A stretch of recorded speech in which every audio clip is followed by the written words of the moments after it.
So I am Catherine. I teach Spanish, all levels really, like 1, 2, and 3, in a private high school in Ohio. And I want to share what I do with Duolingo stories on a weekly basis with my students. So what you see in front of you is an example of one of the many stories. This one, and of course, my example is in Spanish, and you can change it up however you want to your target language. But it's the waiter is right. And what I do is, so I'll start with the whole setup. So this happens twice a week. We approach the same story on Monday and on Friday. So the way it looks is on Monday, when it's time for Duolingo story time, I ask for 2 student volunteers. And these 2 students come up to the front of the room, and one student's job is to write answers on the board. So as we go over the answers, they write them on the board so that all students can see. And the other student is basically manning my computer. So they have access to my computer, and they're like going through the story, pressing enter, selecting the correct responses as we're going through it. And their second job is to also ask the questions as they come up in the story of the class.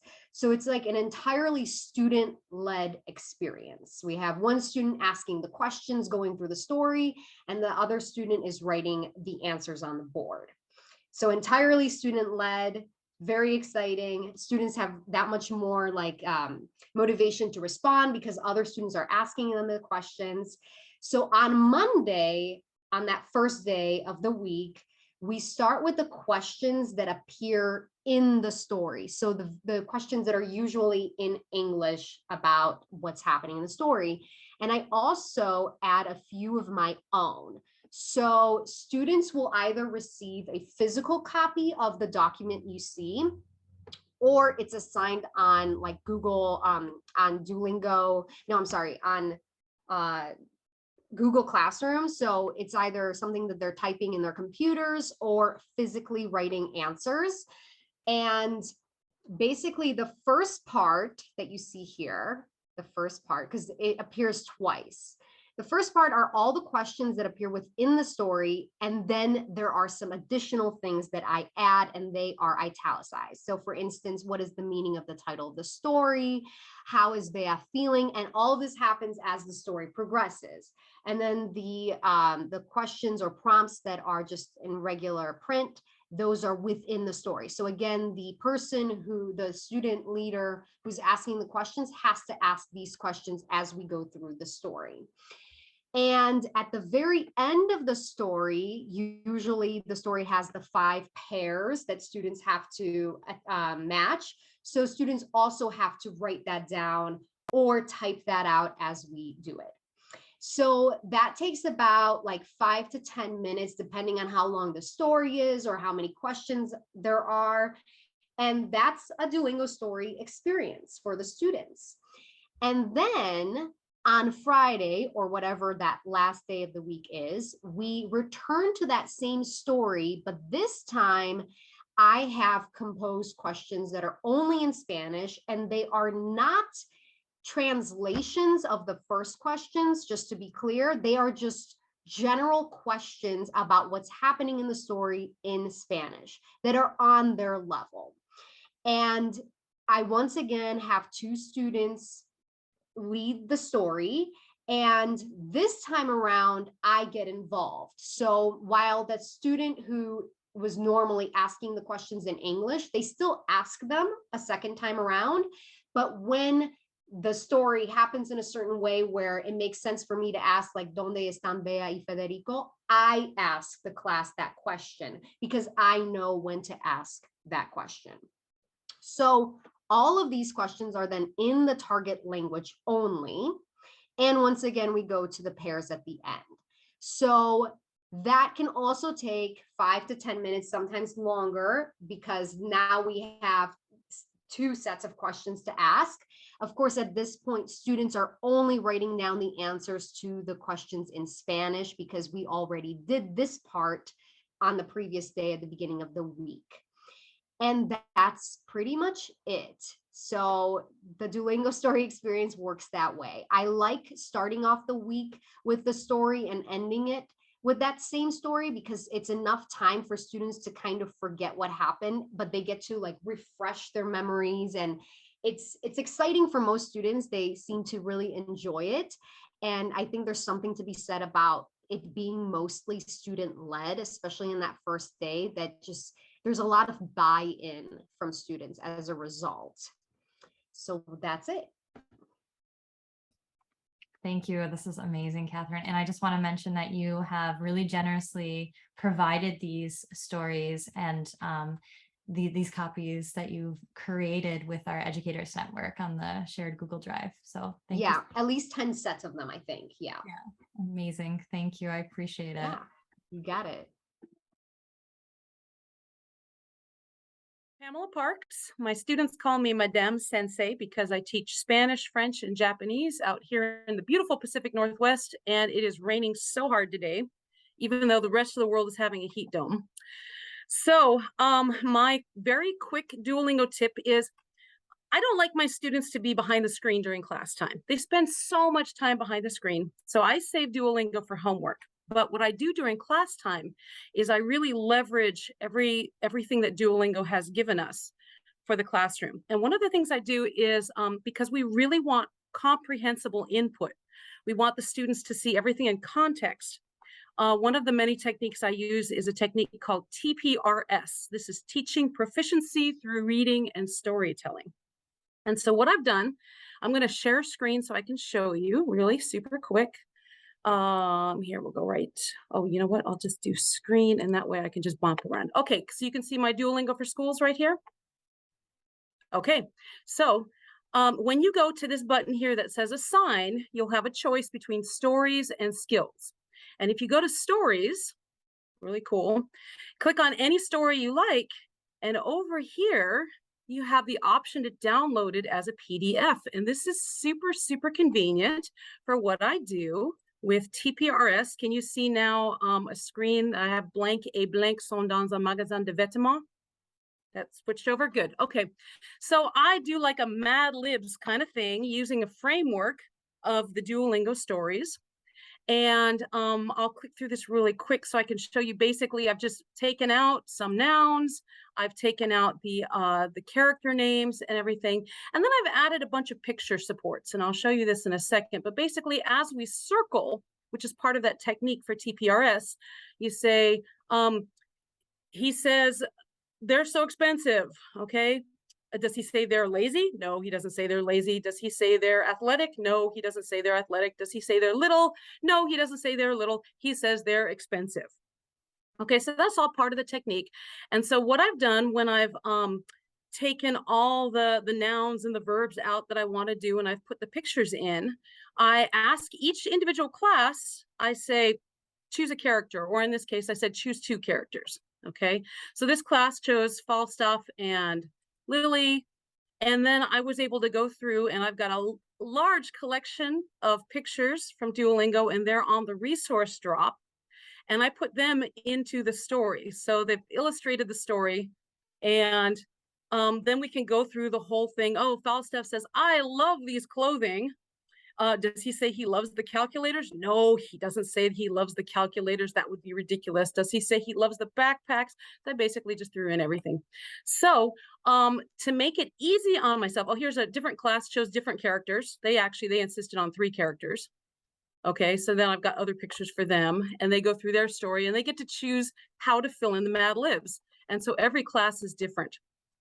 To make life easy on myself, I went through one summer weekend and I just put in a ton of pictures in all 3 languages that I teach. Okay, and here we go. And I have them basically by category. Those are all the colors. So here's all the sports. And so I had the same picture basically for everything, but I subtitled it in whatever different language so that it's all really easy for me to find. So I can make one of these in less than 5 minutes. And then I went through all the Project World character pictures, and I just made a really quick flip chart so that I can just snag them and I can say, oh, I need a picture of Lily rocking out. And that's basically my less than 5 minute explanation. Hopefully, I think it was 6 minutes explanation of one of the many things I do, leveraging the Duolingo platform here in my very messy classroom.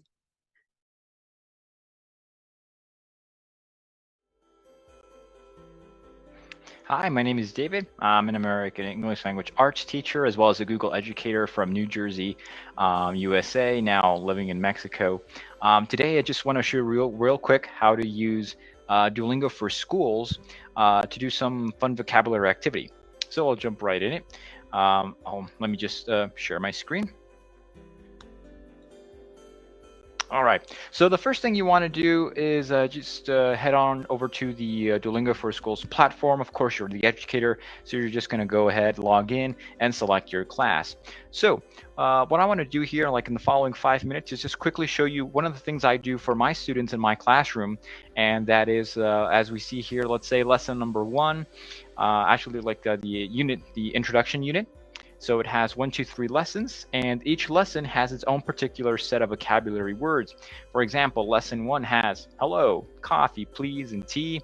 Lesson 2 has yes, or, milk, water, with. Lesson 3 has thank you, goodbye, no, you're welcome, and sugar.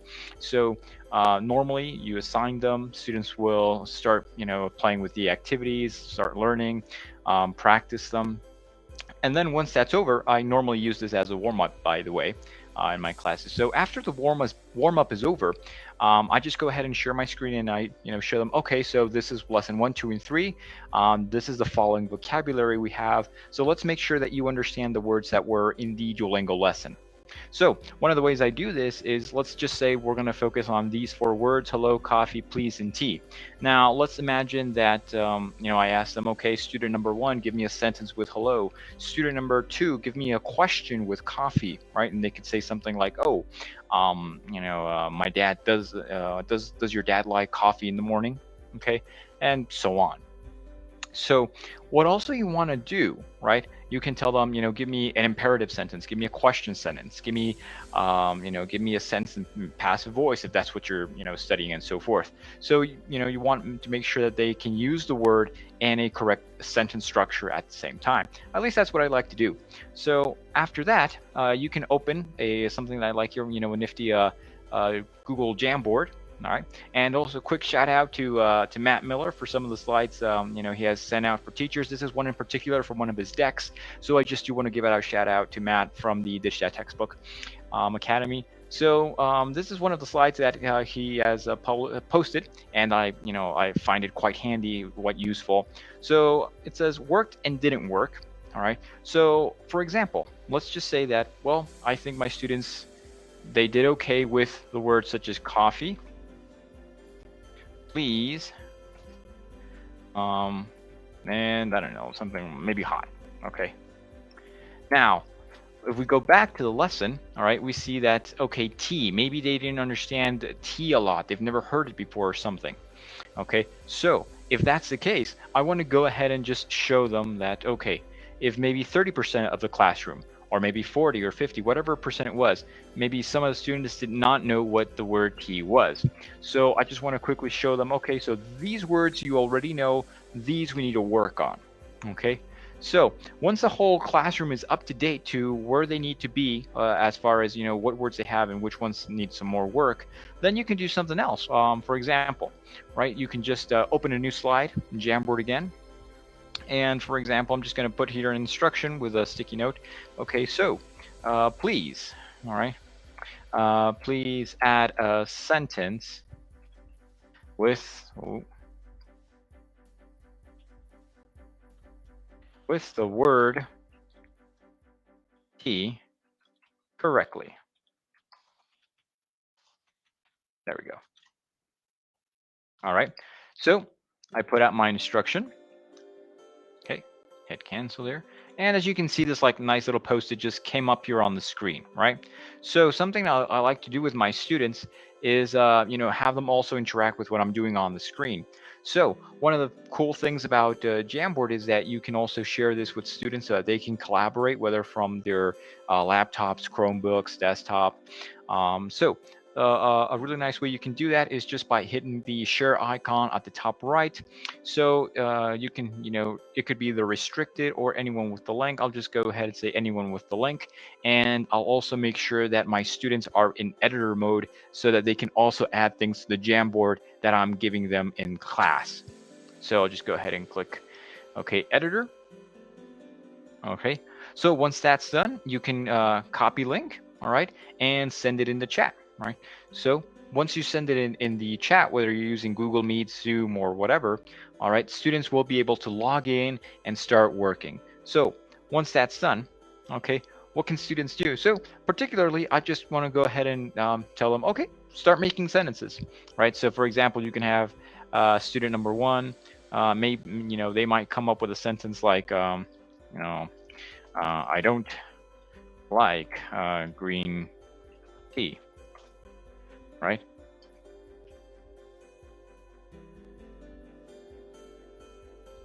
Another student might come up with something like,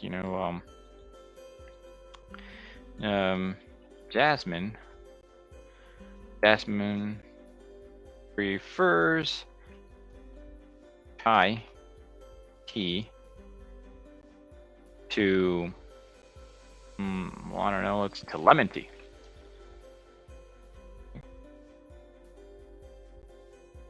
And so on. So all your students can start adding different little notes and even shapes and things like that. So they can start adding some sentences here, right? Now, once that's done, you can also do the following. If you want, you can most definitely also, put this into. Let me just marker. Yep. Marker.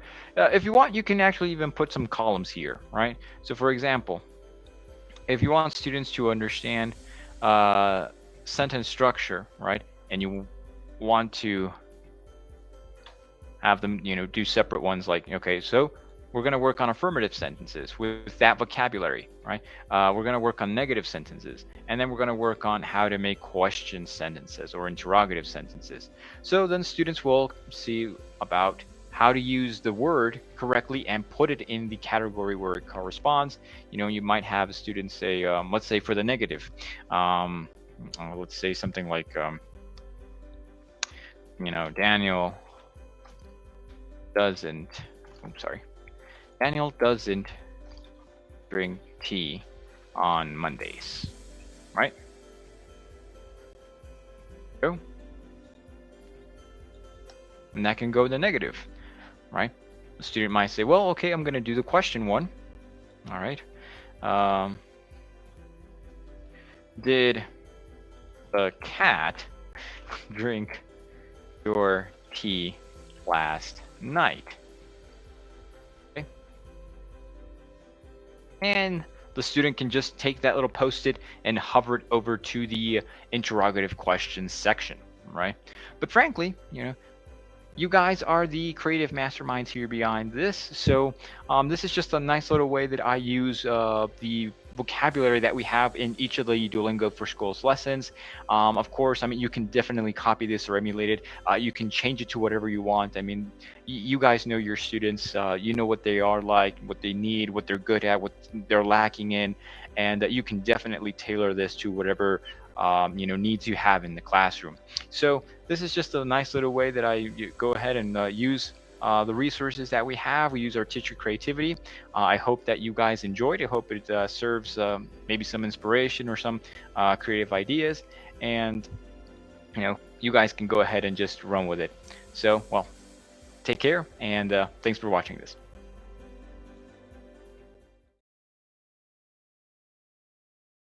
My name is Rigoberto Vasquez and Rigolingo. I am really excited about promoting the use of Duolingo. Duolingo really works. I have learned a lot of things, and I want my students also learn. I teach English to adults, in fact, to Navy cadets at Escuela Naval de Guatemala, which is located in the south of this beautiful country, Guatemala.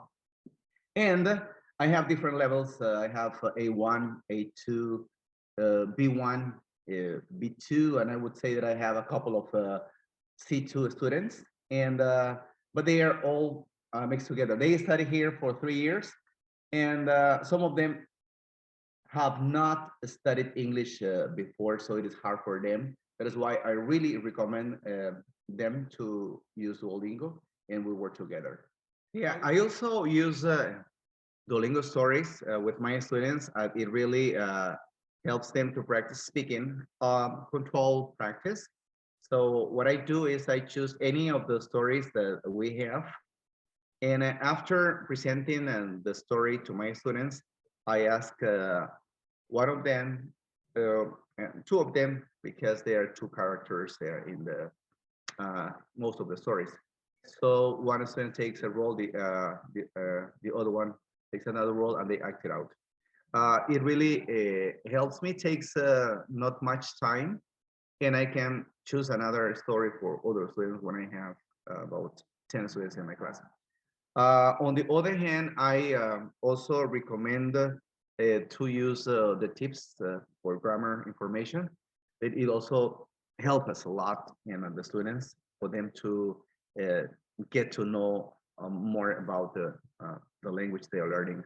In fact, or as a summary, I would say that using any of the lessons based on the level of our students and the stories as well. It helps our students to learn the language and feel motivated to keep going on this process.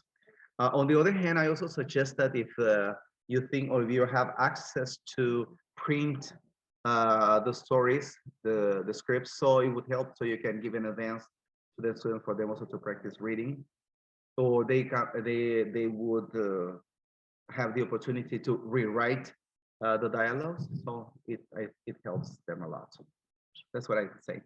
Thanks a lot. Absolutely. Thanks for your Roberto. This is great. Yeah, you're right. And so the stories, we now have the PDF available for download. So it's a great tool for teachers and students alike. Thanks for Roberto.